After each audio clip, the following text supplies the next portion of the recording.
जी students, अब हम करेंगे क्वेश्चन नंबर 8। क्वेश्चन नंबर 8 में ये है कि जो है ना इन्वेस्टमेंट 10 लाख रुपया लीज़ा जो है कि वो एक बिज़नेस में इन्वेस्ट करती है और 6% जो है ना उसने सालाना उसका वापस करना है उस बंदे को।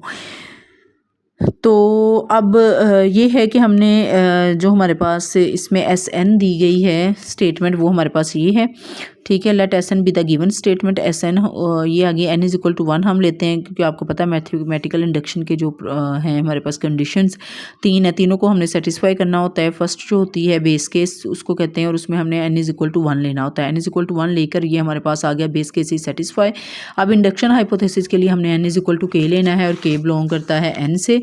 तो अब हमने n is equal to k लिया, तो अब n is equal to k plus 1 लेना है। k प्लस 1 लेकर हमने इसको क्या किया, multiply by 1.6 on both side of equation 1। जो हमने k वाली इक्वेशन थी उनके बोथ साइड में हमने 1.06 से मल्टीप्लाई कर दिया, तो ये हमारे पास k प्लस 1 यहाँ पे आ गया। n is equal to k plus 1, hence the amount of money after N year is this is, ठीक है। तो ये ट्रू हो गया मैथमेटिकल इंडक्शन, ये भी for all positive integers the given value is true.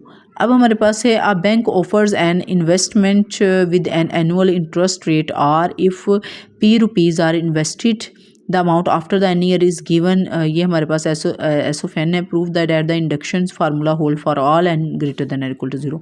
S N हमने ले लिया p ऑफ 1 प्लस आर की पावर n ग्रेटर देन और इक्वल टू 0। फॉर n हमने 0 ले लिया, 0 के लिए हमारे पास आ गया is equal to p as no time pass the amount remain same as initial investment, therefore the base case is satisfied. अब इंडक्शन ऑफ हाइपोथेसिस के लिए हम n is equal to k put करते हैं, n is equal to k ले लिया, फिर हमने n is equal to k plus 1 के लिए ये वैल्यू करनी है, multiply 1 plus R on both side of the equation, 1 plus are को मल्टीप्लाई करेंगे, तो hence the given formula is true for all the positive value of n, ठीक है। इस तरह से हमारे पास क्वेश्चन नंबर 9 भी सॉल्व हो जाएगा। अब है क्वेश्चन नंबर 10।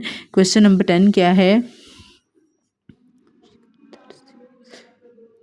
वो है Sikandar saves rice 500 in the first month of the increases his saving by rice 500 every subsequent month using the mathematical induction determine whether his total saving will reach at least rice 12,000 after the 24 month। According to this हम लेते हैं S of N, वो हमारे पास आता है 500 plus 500 2 plus 500 3 plus and so on 500 into N is equal to n over 2 500 plus 500 into N. हम base case अब हमने इसमें खुद ही एस ऑफ एन जो है ना वो बना लिया। n इज इक्वल टू 1 हमने लिया, ठीक है, तो बेस केस हमारा सेटिस्फाई हो गया। अब हमने n is equal to k लिया, ठीक है, ये हमारे पास अब n is equal to k plus